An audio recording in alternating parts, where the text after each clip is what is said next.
Welcome to the Low Carb MD Podcast. No one is beyond help. No one is beyond hope. Nothing said on the Low Carb MD Podcast is medical advice. Please consult your own doctor before making any lifestyle changes.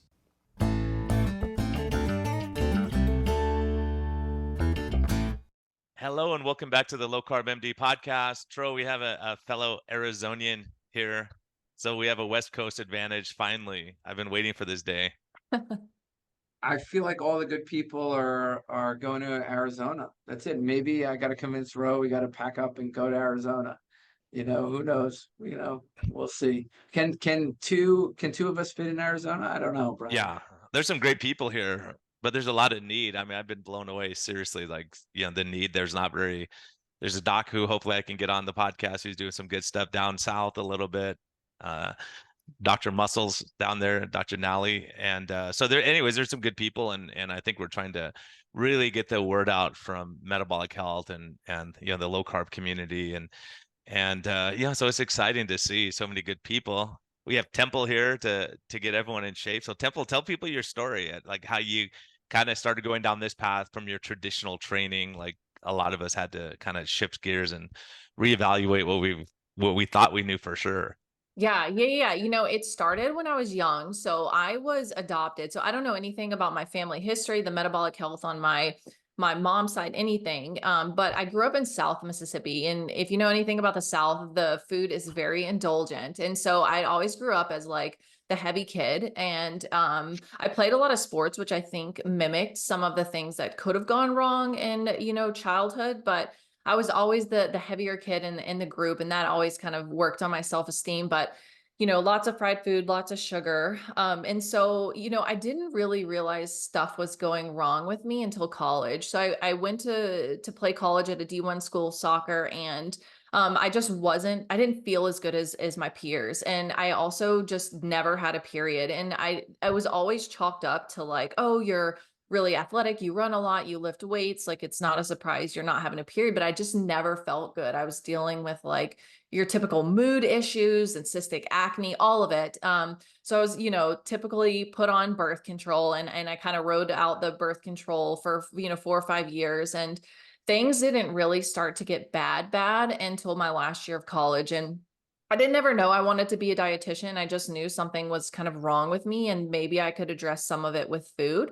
So in college was what piqued my interest in nutrition, and I started changing things. But the problem was, as I was changing things to conventional medicine, lots of whole grains, and what the dietitians were telling me, eat more, whole grain carbs, all that kind of stuff. And I just got worse and worse. And so I started studying nutrition in undergrad. And once I got through with college, I was still having all these problems, still doing the conventional dietetics advice, and it just never worked for me. But when I left college is when it got really bad, because I wasn't playing sports anymore. So I put on probably 60, 70 pounds within those next 2 years.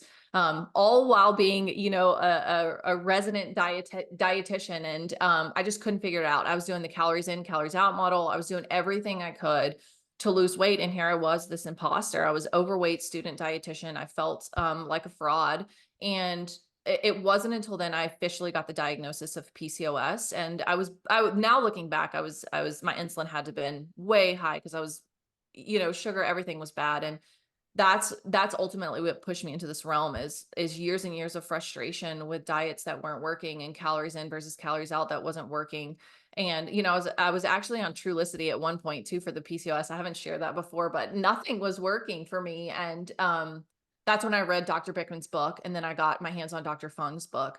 And so I switched everything I'd known about and was taught about food. And I lost 40 pounds within the first 6 months. My period returned within the first 2 months. Just incredible stuff started happening. And ultimately it just changed my entire approach on what I was doing as a dietitian, but also what we were taught in school and what conventional medicine was doing for people that were obese and suffering from metabolic conditions. So that's a shortened version of the story. Yeah. So what happened next? Like you lose 40 pounds and you go back to your dietitian friends and you talk to them, and they're like, what did you do? And then you tell them that they think you're crazy, right? Yeah, literally. So it was my first year. I just passed the registered RD exam, and you know, I was overweight when I took the exam. I remember thinking in my head, like, if I pass this, this is crazy. So anyway, I went to my colleagues and I said, like, guys, you know, I think we've got this wrong. And they're all pretty young too. There's like 3 of them that were my age. I think I was like 22, 23. And they were like, no, Temple, you can't talk about the ketogenic diet. Like you can't do low carb. You know, we have you working in the diabetes clinic in the hospital. And I'm thinking, but why not? It works so well for me. And I remember getting kind of shunned by a lot of them for a while there. And I didn't really talk about what I was doing. I didn't talk about fasting. I didn't talk about any of that because I was embarrassed and kind of nervous. You know, your first year in a new career, you're just trying to like make people like you at that point. I don't know. I was so young and naive. And but eventually I started implementing it with some of my veterans. I was at a VA hospital, and it's like a light turns on and you can't turn it off. And then you start to feel almost guilty if you're not talking about it. Cause it's like, you have this answer. And if you don't share the truth about what you've learned, people are suffering. So it ultimately became more of a conviction to me to not talk about it and to not change people's diets in that way. More so than I was embarrassed about it. And so, you know, my veterans were like getting off metformin.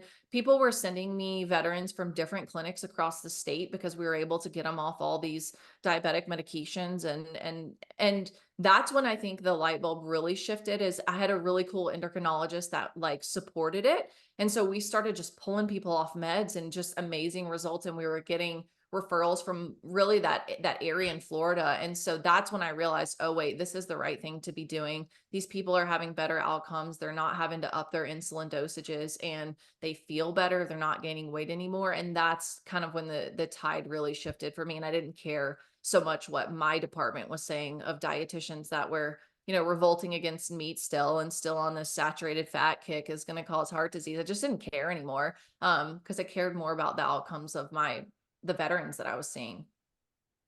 You know, I think I was talking with Dr. Laura Buchanan, one of the board members of the SMHP, and she works here in the clinic with me.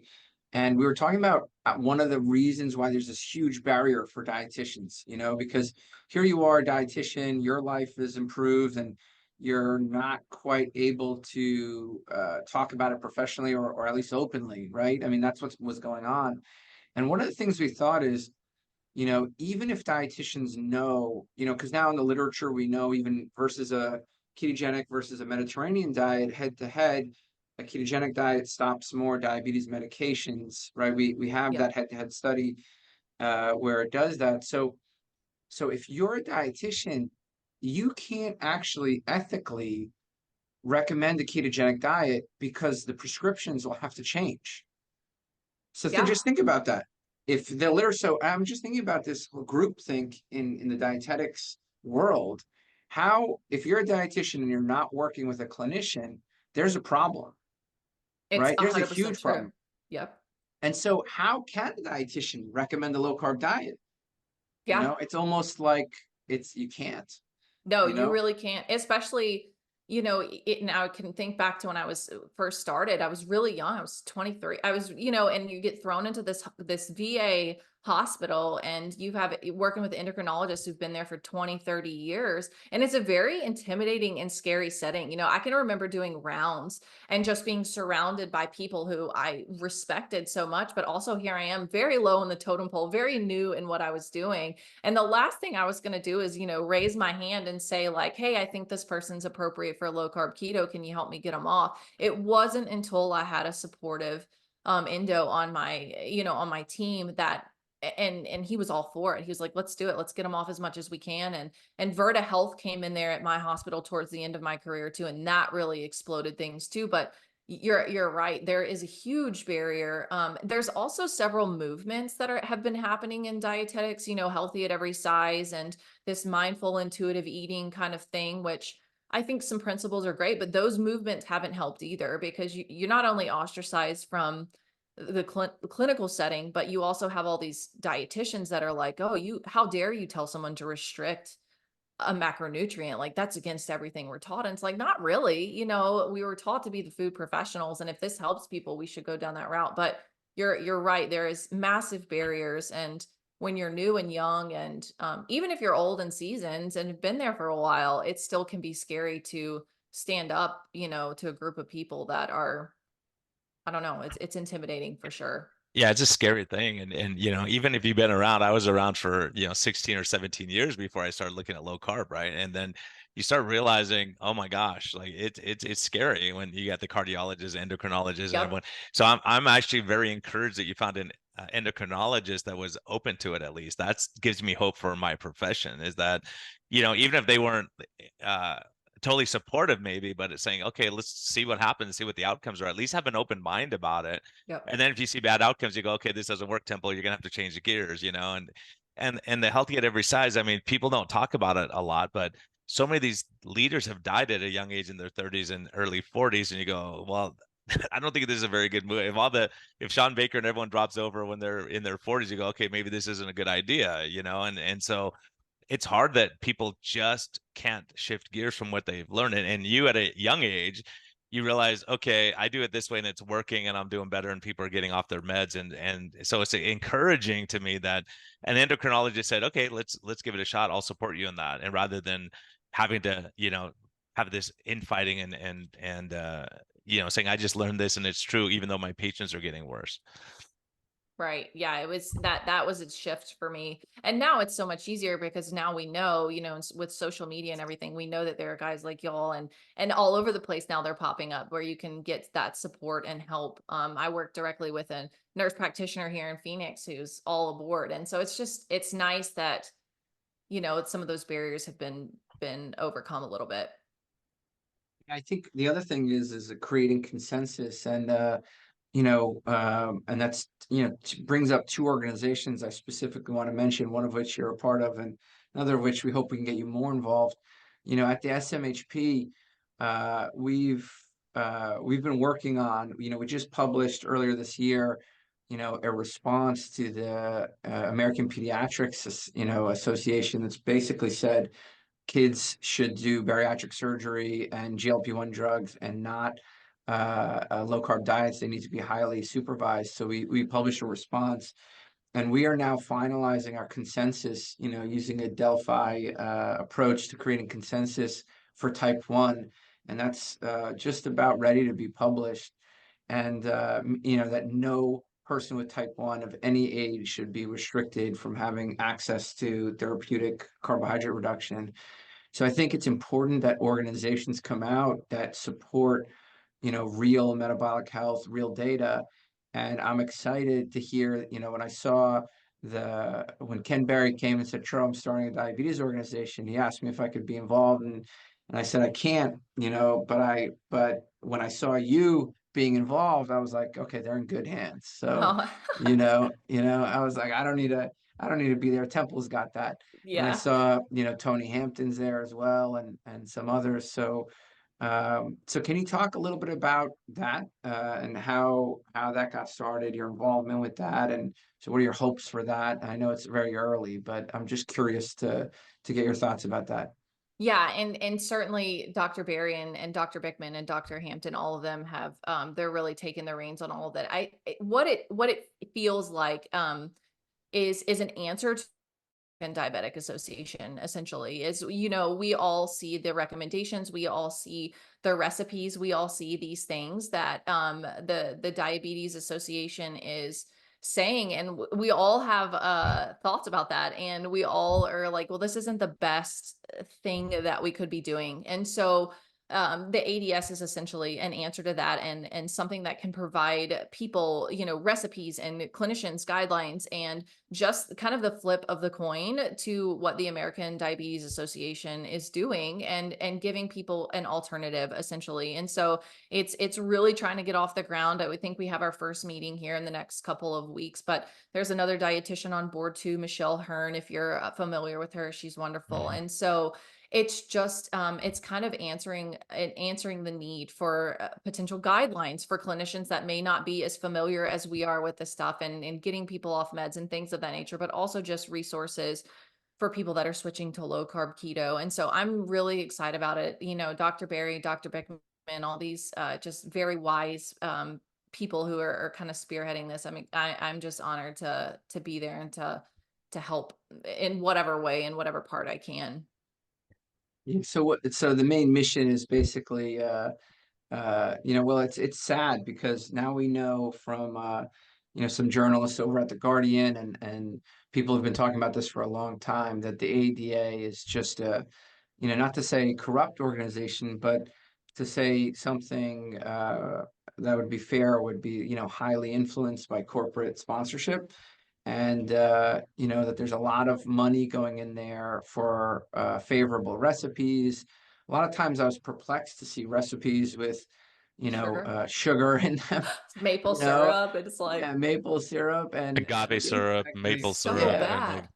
yeah. So I was, yeah. little, and then, there was other ones that had Splenda in them. I'm like, why Splenda? Why not Aldulose or, monk fruit or something like that? Anything. And, you know what I mean? Or stevia. And so I just, and then it turns out, stevia was the company that makes stevia was paying them for favorable recipes, and all of their recipes were carb inclusive pretty much, So bad. because they didn't want to exclude carbs. So it's pretty terrible, and the guidelines are also similarly terrible. Yeah. They say from one angle carbohydrate reduction is a recommended approach, and on the other hand, in their guidelines they say no macronutrient distribution matters. So it's a very bizarre sort of organization right now from my standpoint. What do you think the problem is over there? What do you think?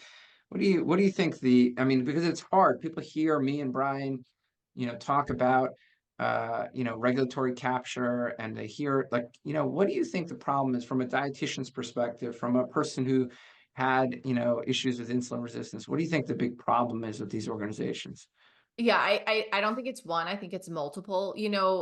Just going back a little, when I was a student as a dietitian, I went to FNCE, which is like the largest dietetics collective conference. It was in Nashville, Tennessee, and I remember I was very perplexed when I went onto the showroom floor because Coca-Cola was there, Yoplait was there, Kellogg's was there. And I remember thinking, this is like a first year diet student, and I remember thinking, why on earth are these companies at this conference? This is supposed to be the number one leading dietitians of all calibers were there. And that was the first time I had ever kind of had that sick feeling in my stomach, like this feels wrong.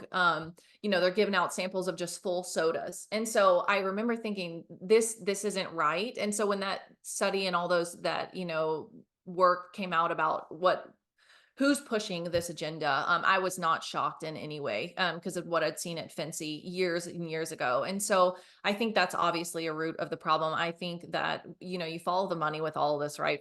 All of it is a little sketch when it comes down to it. I think including both the American Dietetics Association and the Diabetes Association, I think it's both a little sketchy.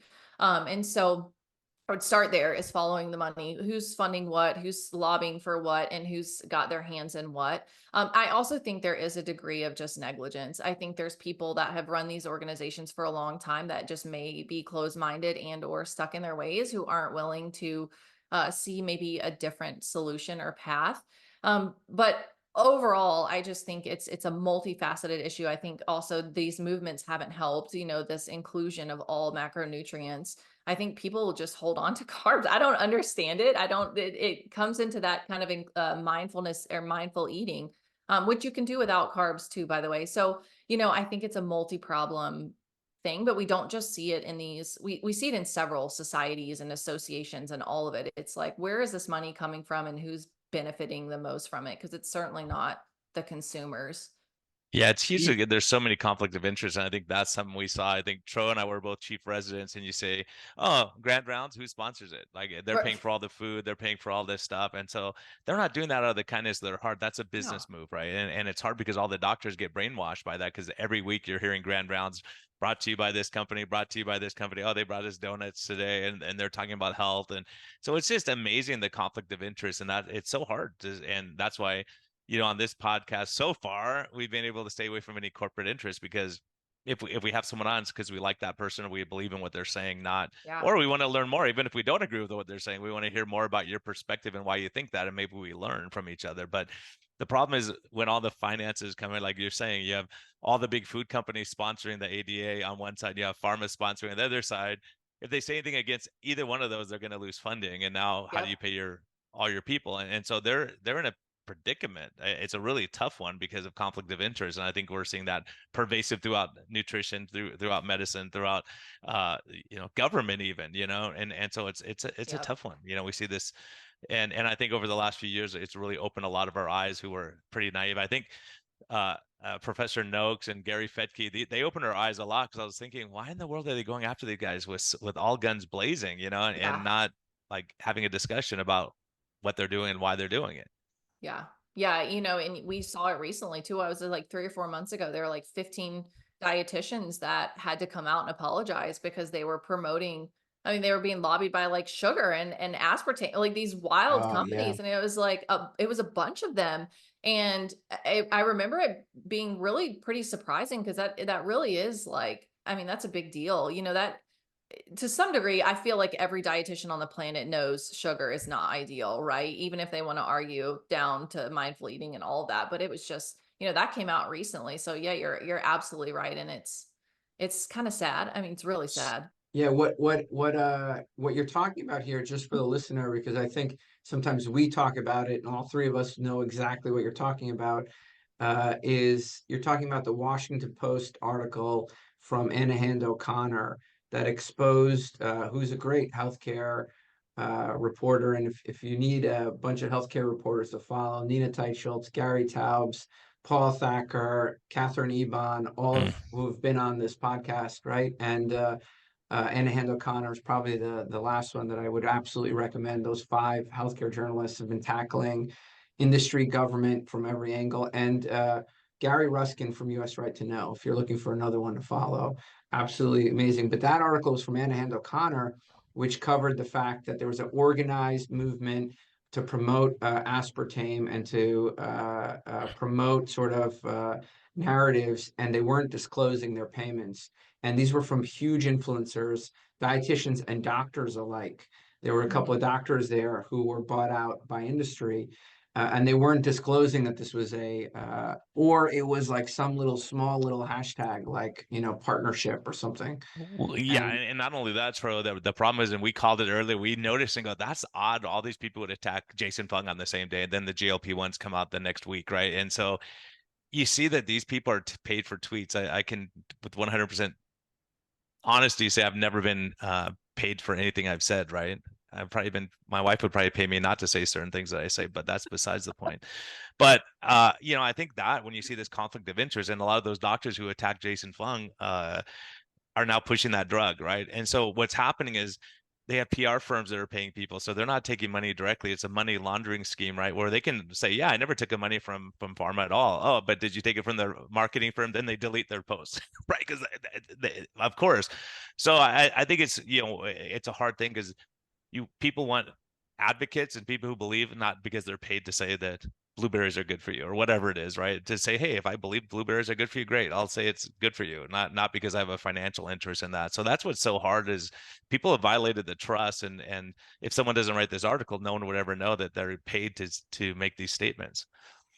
one other thing to dovetail, sorry, and I'm going to come back to you, Temple, here with this is, what I love is, this podcast, no corporate sponsorships at all, right? And we've been able to do that. And I cannot, if you're listening to this and you like the fact that we've not been bought and paid for, go to Patreon and donate to us so we can keep this going, right? And then the second thing I'm going to bring up is the SMHP has absolutely zero corporate sponsorship.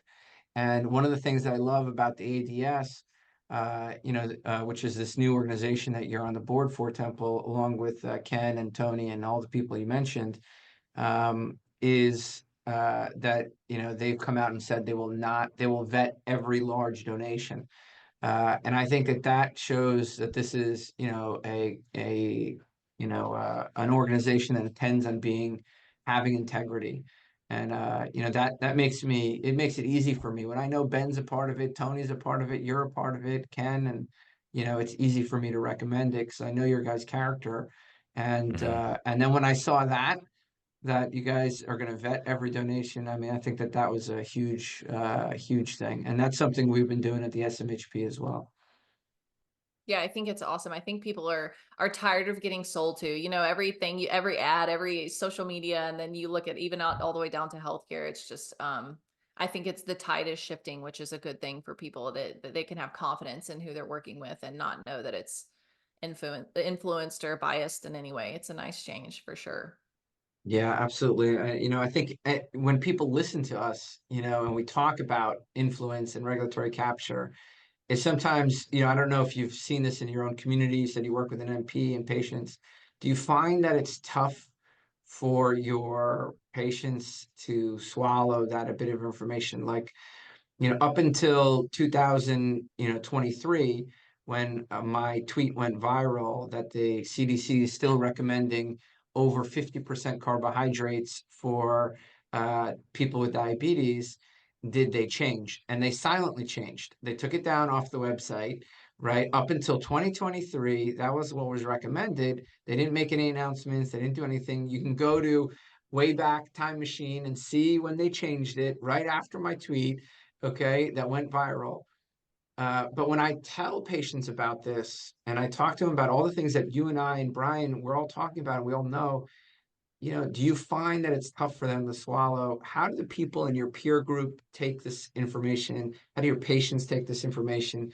How do you break through to them to sort of like help them sort of make the same transitions you made?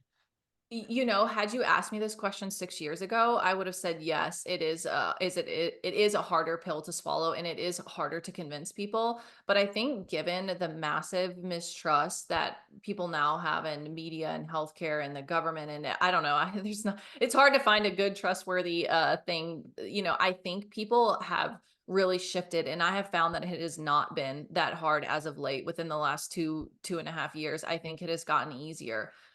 Just being completely honest. Now, granted, I am a little bit on an island because I do kind of work in this niched area. And so I think most people know about us, know you guys, know kind of the bigger names. And so they have grown accustomed to this information. But I do think, just in general, people are starting to wake up a bit about all of this stuff. And so it does make change easier, and it does make thinking outside the box for our patients and clients a little bit easier. So had you asked me that question 6 years ago, I said, this is scary and hard. And people are like, no way. I still, believe I need this much carbohydrates, et cetera. But, I have people message me all the time that may be hospitalized, and they say, oh, I know to take this and this and this off my tray because I don't need this much carbohydrates. And so I do think people are waking up now. Yeah. But I think a lot of that has been on the fault of these bigger institutions. I think that people have just learned that they can think outside the box, and they maybe shouldn't be spoon-fed from the top down anymore. So like almost like we've been forced to sort of reevaluate, think critically, it's not, Well, people yeah, go trust their ahead, eyes Brian. more than their ears now, right? Because they see their neighbor coming off diabetes medicines, they start getting better and everything's getting better, doing what everyone's saying not to do. They say, well, maybe I'll do that because they're getting better. Maybe it'll work for me too. So I think you have to have people that you have taken the hill, or people who have changed their lifestyle, like what you're seeing when you see people coming off meds. Like that doesn't happen. Like for me, I remember for years hearing about these crazy chiropractors and people out there saying, we'll take you off your diabetes medicines and throw them in the garbage. I'm like, that's impossible. You can't do that. Now I realize, oh my gosh, they were just ahead of the curve. We thought they Yeah. were crazy because they were ahead of the curve, and they're looking at lifestyle and stress and all these things we're talking about now finally. What you said, Brian, we thought they were crazy because they were ahead of the curve, right? And it hit me as you become more and more specialized, like in the field of metabolic health, as we all become experts. We're all experts in metabolic health, and I'm not saying that. It's just a fact that our professions are so far behind.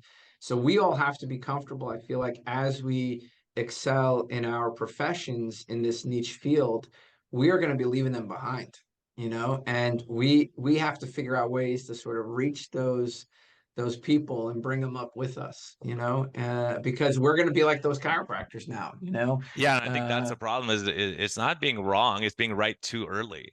Right? When you're right too early, then all of a sudden, like they go, well, all these other 3-letter organizations say you're wrong. It's like 2 years later they come around.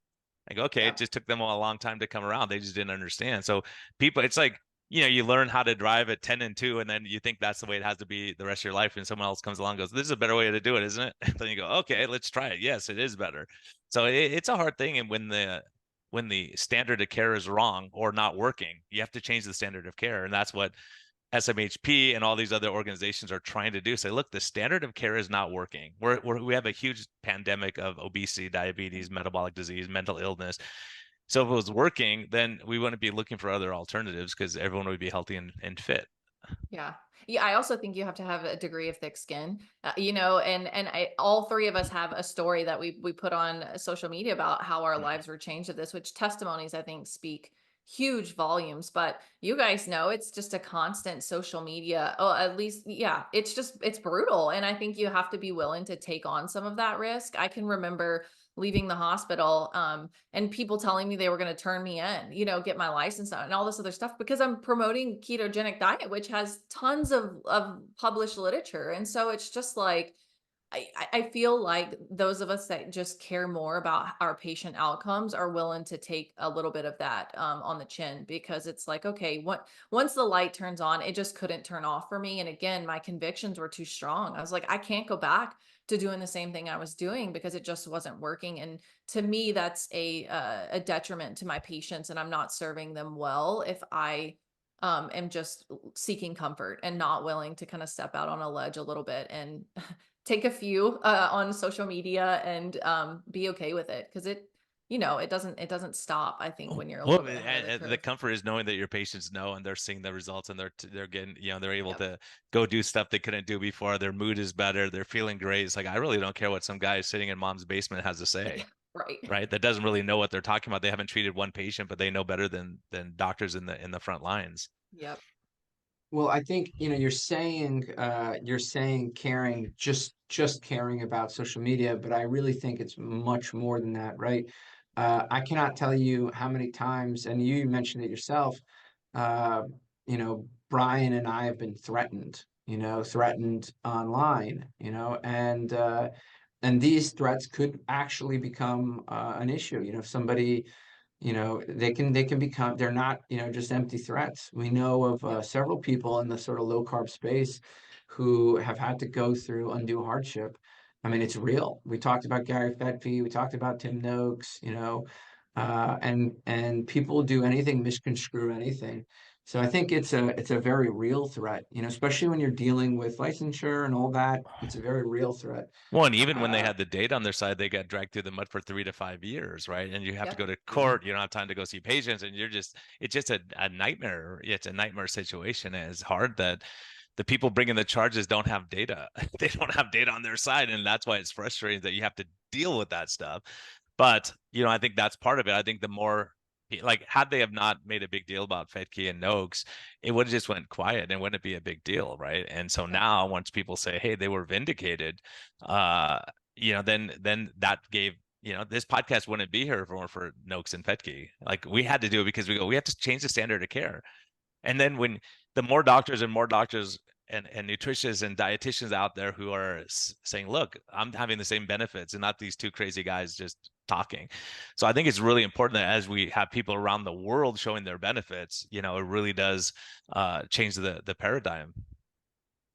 100%, but not just social media, like that's how Tim Noakes started. It was this social media tweet.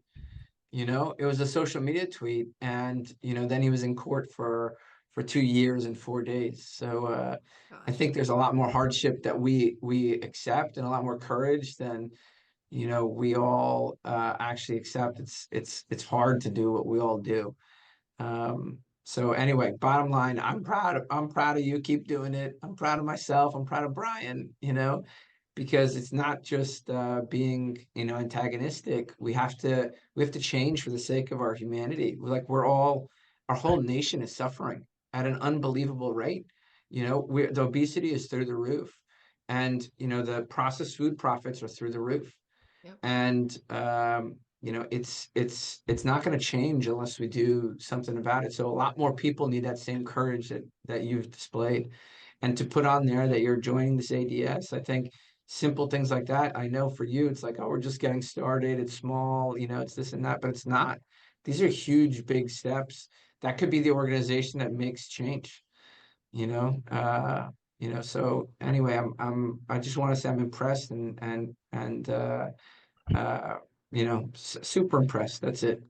Yeah, I think Now it's a critical step too. And I think hopefully it's not like we all have to be antagonistic to each other. Like we really, if our goal is to help patients, it can't have infighting. You have to say, hey, look, ADA, can you adopt some of these things that we're doing that's working? Can you look at it at least? And I think we need stuff like that. You need healthy competition, and to be able to say we don't have conflict of interest is a huge deal, right? Because people want you to give the best advice for them, that you're their advocates.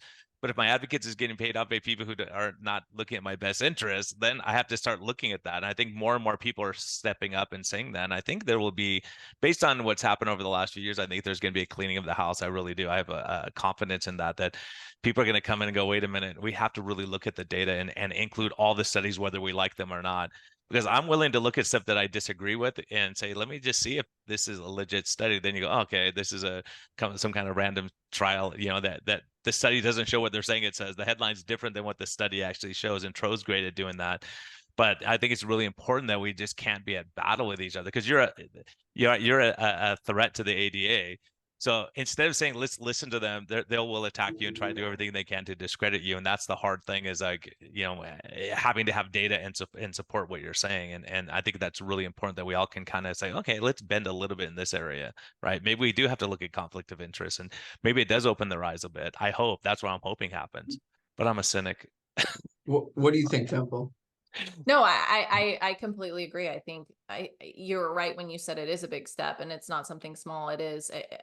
The more that we talk about it, the more that it gets out there, the more people are confident in stepping out in their own stories and testimonies and practicing this in a clinical setting. And so, it's exciting. It's exciting. And I think a lot of what we were just talking about earlier, some of that mistrust is driving some of the fire behind a lot of this. And so you're right. I think it just takes a couple steps in the right direction from all of us. And, with the infighting and stuff like that too, I think this has been one of the most welcoming groups and environments I've ever been in at conferences and things like that. It's just been so uplifting, and practitioners looking out for each other and sending referrals. And it's just been a collective group. I've never had any issues with anyone, which has been awesome. And so in this niche. And so I don't know, it's encouraging. It's encouraging for the future. It's encouraging for my, little kids to be able to have some of this available to them in the future, where it's just not so close-minded, I guess, would be my kind of thoughts.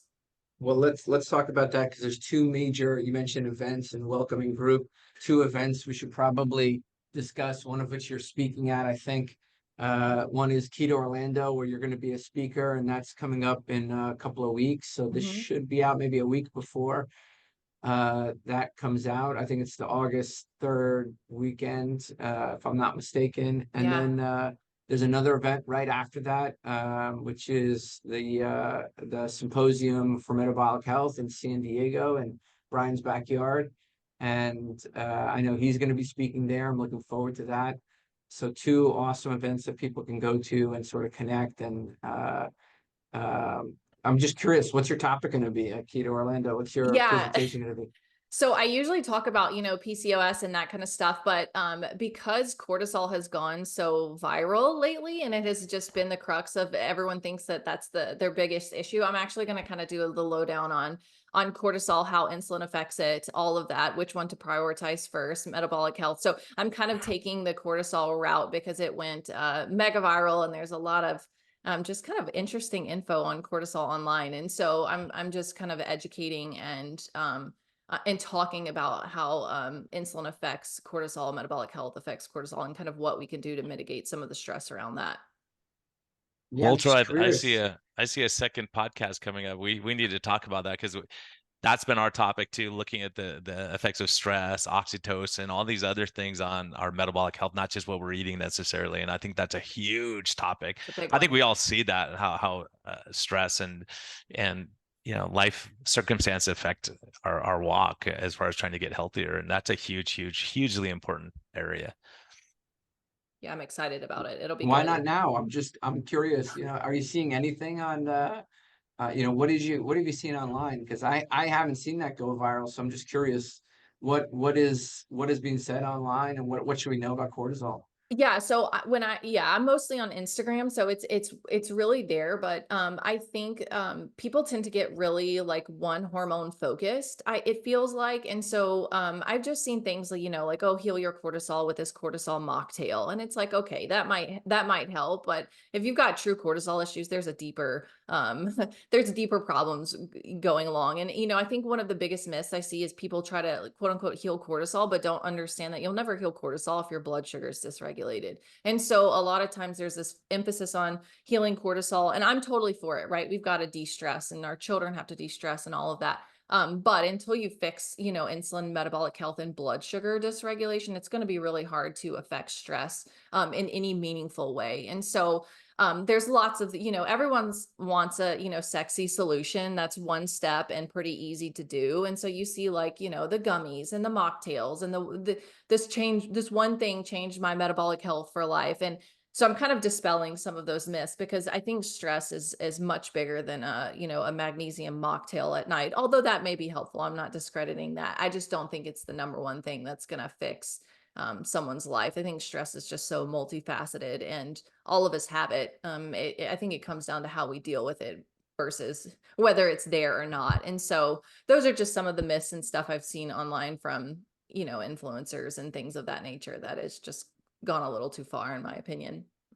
Yeah, I think that's really important too, is that it's the perception of stress. So some people just perceive everything as stressful. And, a lot of it has to do with our wiring, our sympathetic overdrive and all that, where we've been through bad experiences. And yeah, I've been actually very intrigued with this topic because I was looking at there was a study with mice, and they were showing that if mice were never challenged, like they didn't do very well when they got challenged later in life. Maybe it's like if we coddle our kids too much. The ones who had tons of stress, like everything was a disaster, they're a disaster the rest of their life. And then the other ones who had some, you go out and you try stuff and you fail and you learn and they were way more resilient and adaptable than the ones who either had zero life experience or the ones who had like major stress. So it is amazing how our nervous system wires, and some people are going to have huge cortisol spikes and be stress intense. And we all know it's the person who weighs himself 6 times a day that doesn't lose weight. It's like waiting for the pot to boil. And so it's all those things, and just being overwhelmed and not having time for yourself, I think. And the other thing that we don't talk about enough, it's the caregivers who usually are doing the worst because they're worried about everyone else and never taking time for themselves ever, or they feel guilty if they do.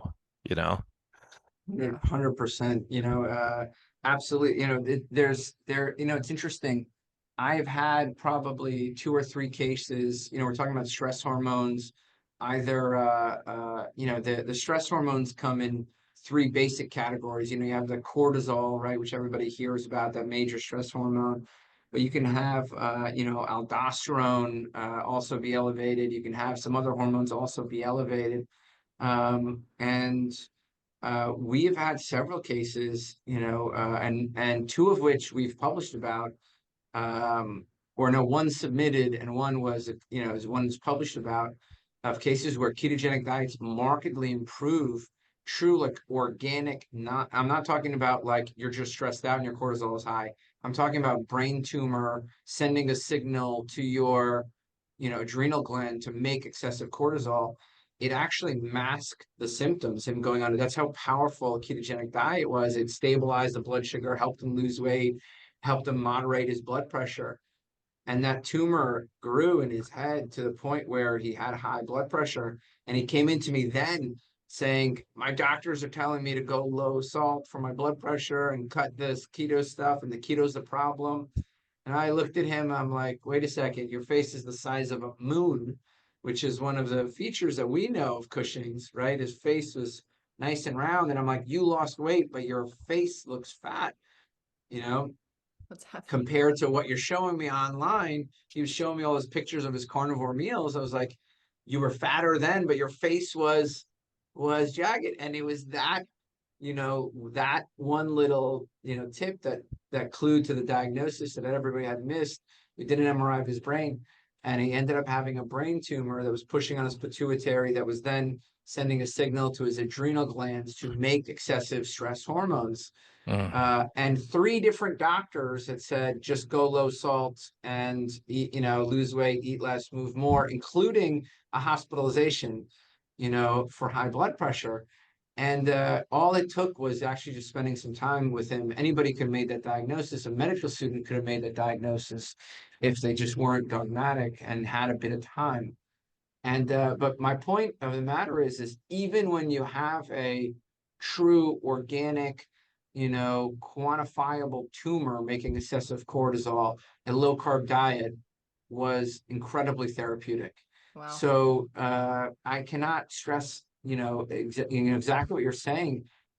Don't let the stress, lead you to food choices then that exacerbate that stress. At least Yeah, and I think these control it. are like super important topics. I know we see the effect of cortisol on active thyroid hormone also, right? Yep. Blocking the T3 conversion. Mm-hmm.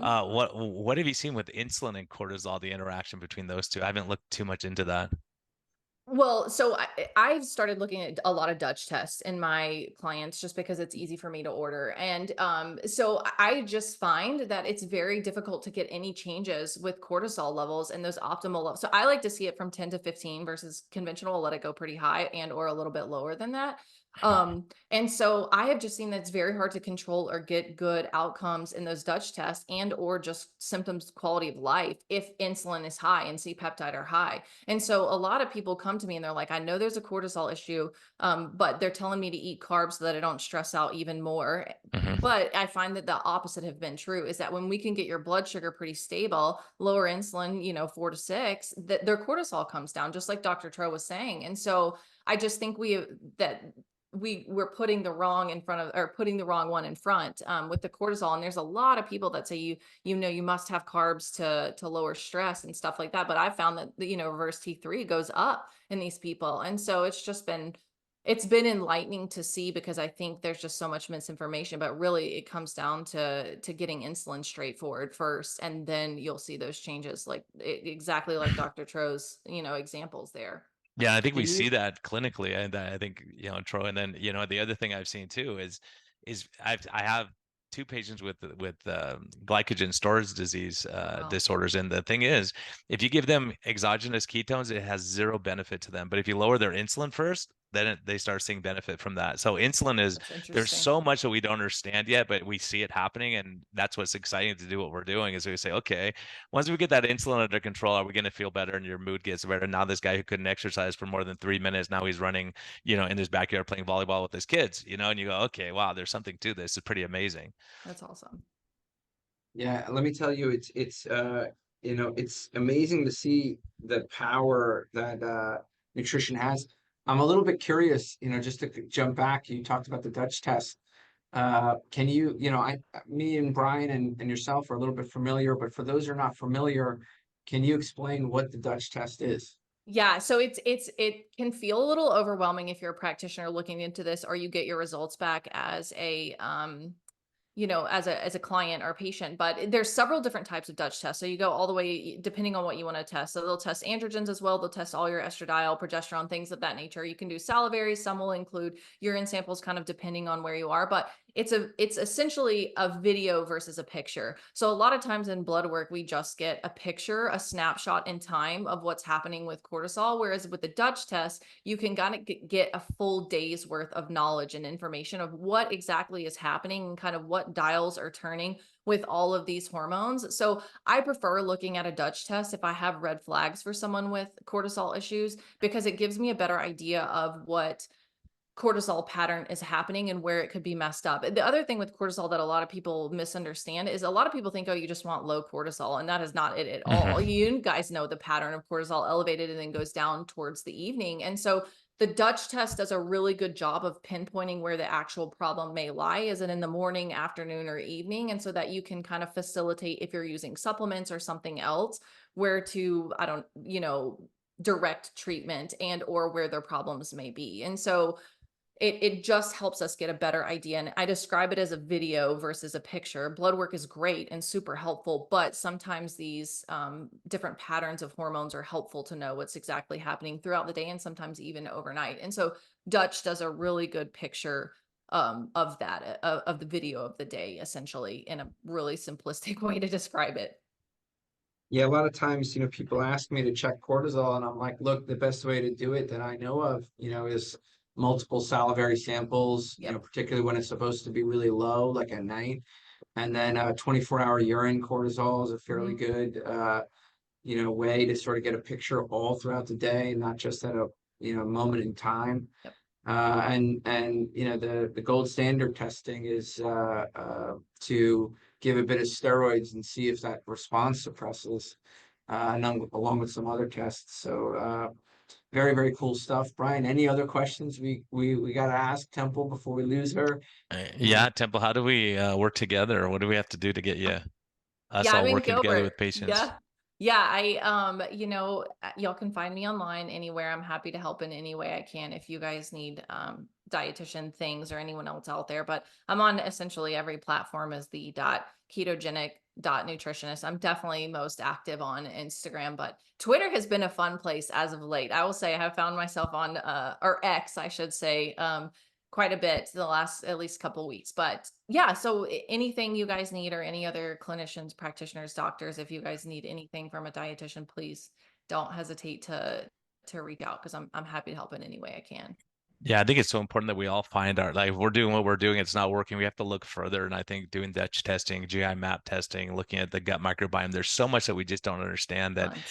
when we started talking about it a couple of years ago, people thought we were nuts. And I thought it was crazy too. And then I started looking at data, and the stuff I'm seeing now, it's incredible when you start realizing, oh, here's the deficiency right here. If we fix that, maybe we can, not have to torture yourself. And I think, and also, one point that we didn't really talk about, but when it really depends on someone's metabolic health too. So if someone's super thin and they weigh 96 pounds and they're working out 3 hours a day, then cortisol becomes a huge detriment, right? You get this huge stress response. So sometimes in those people, I just want to make it clear for people listening, sometimes we say, let's liberalize the carbs, cut back on the exercise, and see how your body reacts to that. And we've seen miracles. I know I've talked to Tro about some of the things we've seen. So it is really just, it's not just one size fits all. It's going to be patient dependent and where you're at in your health journey. And I think that's an important note to make. And so having people like you who can look at all these stress hormones and cortisol and be able to help guide us on managing patients is a huge deal. Tro, you have any words of wisdom for us, man? No, that's it. Thanks for coming on, Temple. Really appreciate it. Love your stuff online. Keep doing it. Keep being a rebel rouser. Keep looking forward to the ADS, and thanks for coming on. Yeah, absolutely. Thank you guys for having me. This was fun. If you enjoy the show, please consider supporting us on Patreon by going to lowcarbmd.com.